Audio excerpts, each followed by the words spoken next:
لیکن فیوزات، برکات اور دعا کے اعتبار سے بہت بڑی نشست۔ صوفی ضمیر صاحب جانا تو سب نے ہے دنیا سے، اصل میں یہ ہے دوستو، جتنے بزرگ تشریف فرما ہے، جتنے جوان بیٹھے ہیں، بچے بیٹھے ہیں، جہاں بہت ساری باتیں ہم سوچتے ہیں، تو یہ ایک بات ہم نے دل میں رکھنی ہے۔ ہر شخص دنیا میں آتا ایک طریق سے ہے، ماں کے بطن سے اس دنیا میں جو ہے اس کی پیدائش ہو جاتی ہے۔ آنے کا انداز سب کا ایک ہے، لیکن یاد رکھو کہ جانے کا انداز سب کا جدا جدا ہے۔ جانے کا انداز سب کا جدا ہے، اور جانے کے انداز کو جدا کرنے کے لیے اپنی زندگی کو بعمل بنانا ہے، اور وہی یہاں پر فیصلہ ہو جاتا ہے، رزلٹ ادھر ہی آ جاتا ہے کہ تیرے اس جنازے میں آنکھ اشک بار ہو۔ ایک شخص کہے اس نے میرے ساتھ یہ کیا، ایک شخص کہے اس نے میرے ساتھ یہ خیر کی کہ مجھے نیکی کے راستے پر لگا، مجھے دین کے راستے پر لگا دیا، میرے ساتھ یہ تعاون کر لیا۔ تو اس لیے علامہ اقبال رحمۃ اللہ علیہ نے فرمایا، نشان مرد مومن بات گویم، چو مرگ آید تبسم بر لب اوست۔ کہ مرد مومن کی نشانی کیا ہے؟ موت جب آئے نہ پشیمان ہوتا ہے اور نہ پریشان ہوتا ہے۔ میرے ساتھ یہ بات دہراؤ، نہ پشیمان اور نہ پریشان۔ پشیمان کس بات پہ؟ یہ زیادتی کی، یہ زیادتی کی، یہ زیادتی کی، دنیا میں ایسے کیا، یہ کیا۔ اور پریشان کس بات پہ؟ اب آگے بنے گا کیا؟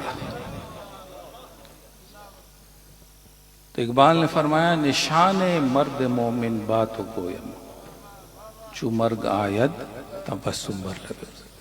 کچھ لوگ جب دنیا سے جاتے ہیں، جب چہرہ دیکھتے ہیں، یار یہ تو ایسا سویا، ایسا لیٹا ہوا ہے جیسے سو رہا ہو۔ چہرے پر سکون ہے، چہرے پر پریشانی نہیں ہے۔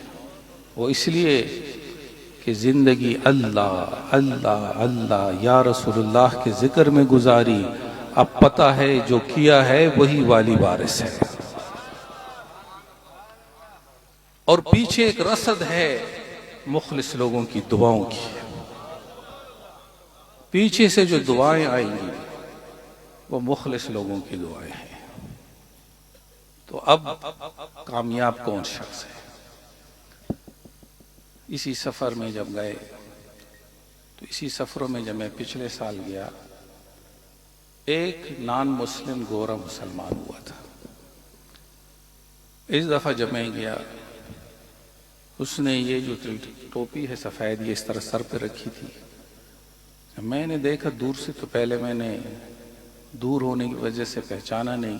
جب قریب ہوا میں نے کہا اچھا یہ تو، اس کا نام احمد رکھا تھا۔ جتنے دن رہے ساتھ رہا، تو اس کا جو ساتھی تھا وہ مجھے کہنے لگا کہ جب سے یہ مسلمان ہوا پچھلے سال سے، کلمہ طیبہ بمائے ترجمہ اس نے یاد کیا، پھر اس نے نماز با ترجمہ یاد کی، اور اس دن سے اب تک اس شخص نے ایک نماز بھی نہیں چھوڑی۔ لوگ کہتے ہیں کہ ملتا کیا ہے؟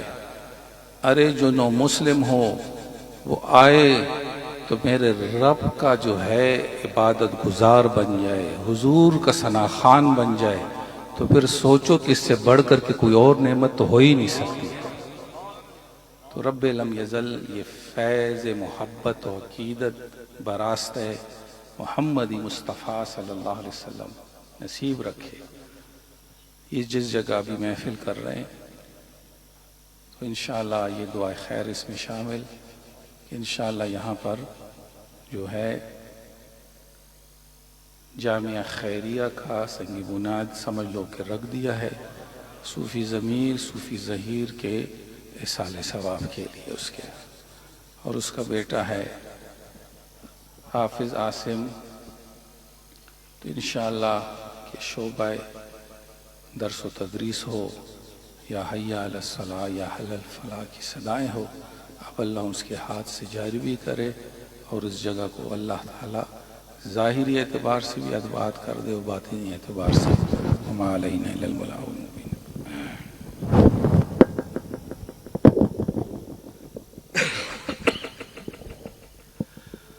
اللہم صلی علی سیدنا مولانا محمد وعلی آل سیدنا مولانا محمد وبارک وسلم وصلی علیہ۔ اللہم انصرنا فإنک خیر الناصرین وافتح لنا فإنک خیر الفاتحین وارزقنا فإنک خیر الرازقین واحفظنا من کل بلاء الدنیا وعذاب الآخرہ۔ اے اللہ، لاتعداد قرآن پاک، کثرت سے درود شریف، متعدد قسم کے اوراد و وظائف، صورتیں، اور ایک تعداد لمبی چوڑی فہرست ہے جو کچھ پڑھا گیا ہے، ماں حاضر تو اللہ اپنی بارگاہ میں قبول فرمائے۔ اس کا ثواب نبی کریم صلی اللہ علیہ وسلم کی بارگاہ اقدس کے اندر پیش کرتے ہیں، جمیع صحابہ، اہل بیت اطہار، تمام اولیاء امت کی بارگاہ میں پیش کرتے ہیں۔ یا الہی صوفی ضمیر صاحب، صوفی ظہیر صاحب کے درجات کو بلند فرمائے، نبی کریم صلی اللہ علیہ وسلم کی شفاعت نصیب رکھے، کہ بیٹے حافظ اور علامہ عاصم الخیری کو اللہ دین و دنیا میں کامیابی دے، صحت تندرستی عطا کرے، اور اسی طرح آپ کے برادران جو اسی محبت اور ذوق کے اندر سارے چل رہے ہیں، اللہ تعالیٰ صوفی خلیل صاحب، صوفی عامر صاحب، صوفی یوسف صاحب، ان کے ہاتھوں سے یہ سلسلہ خدمت اللہ اسی طرح جاری رکھے، اور یہ تینوں بھائی جیسے وہ خدمت کرتے تھے یہ بھی اسی طرح بے لوث، اور اس بات پر نہیں کہ ان کا نام رہے، ان کے صفت بیان ہو جائے، بلکہ پیچھے بیٹھ کر کے اپنی خدمت جاری کیے ہوئے ہیں۔ اللہ ان کے اولادوں کو بھی اسی طرح آباد رکھے۔ اور محترم جناب حضرت سید مدثر حسین صاحب تشریف لائے، اللہ آپ کا آنا صحت تندرستی کے ساتھ رکھے، اور میں دیکھ رہا ہوں دائیں بائیں بہت سارے علماء احتشام اس علاقے کے موجود ہیں، اور یقیناً یہ ہمارے سب سروں کے تاج ہے۔ اللہ تعالیٰ سب کا آنا قبول فرمائے، معززین علاقہ تشریف فرمائے ہے، اللہ ان پر بھی نظر رحمت اور یہ محبتوں کا انداز اس طرح نصیب رکھے۔ اللہم انت ربی انت حسبی حسبنا اللہ نعم الوکیل نعم المولا و نعم النصیر۔ اللہم یا قاضی الحاجات یا دافع البلیات یا حل المشکلات، اللہم استرنا بسترک الجمیل والحبیب الذی ترجى شفاعته لكل حول من الاحوال مقتحم، وصلی اللہ تعالی علی خیر خلقہ محمد وآلہ وصحبہ اجمعین برحمتک یا رب۔